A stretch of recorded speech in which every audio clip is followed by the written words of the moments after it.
Anong nangyari sa'yo? Ah, Anong nangyari sa'yo? Mari.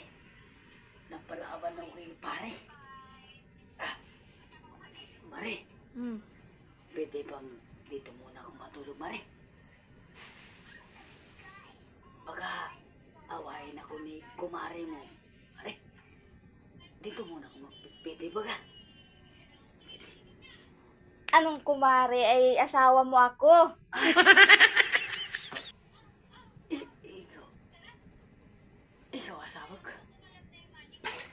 Dito ka sa bahay. Bahay natin to.